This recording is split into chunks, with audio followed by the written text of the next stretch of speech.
আসসালামু আলাইকুম। আজকে আমরা নবম দশম ত্রিকোণমিতি অনুপাতের 9.1 পর্ব 15 চলে আসলাম।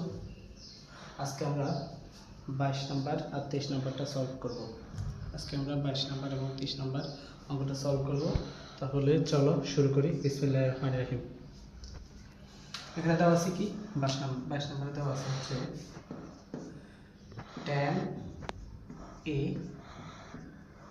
ইকুয়াল হচ্ছে 1/√3। ওকে, তো এখন এটা কিভাবে করব?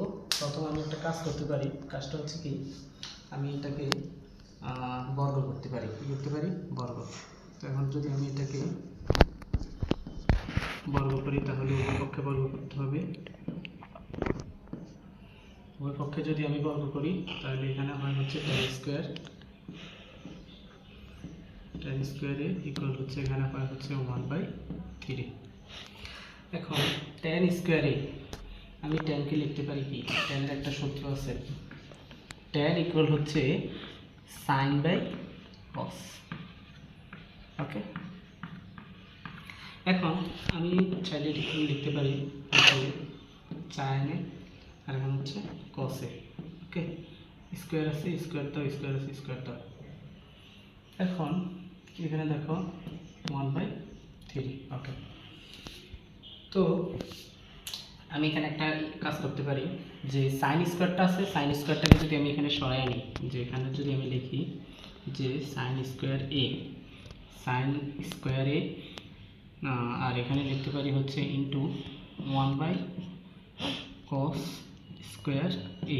স্কয়ারটা এখানে না, এখানে হবে cos স্কয়ার এ, তো ইকুয়াল হচ্ছে 1/3। ওকে, তো এখন দেখেন এখানে হচ্ছে কি সাইন স্কয়ার এ ইন্টু 1/cos স্কয়ার এ, এটাকে আমি লিখতে পারি কি জানেন? এটাকে লিখতে পারি sec স্কয়ার এ ইকুয়াল হচ্ছে কি 1/3। এখানে আসেন সাইন স্কয়ার, আমরা জানি সাইন ইকুয়াল আমি লিখতে পারি হচ্ছে 1/cosec। ঠিক আছে, তো এখানে আমি লিখতে পারি কি 1/cosec স্কয়ার এ ইন্টু হচ্ছে sec স্কয়ার এ ইকুয়াল হচ্ছে 1/3।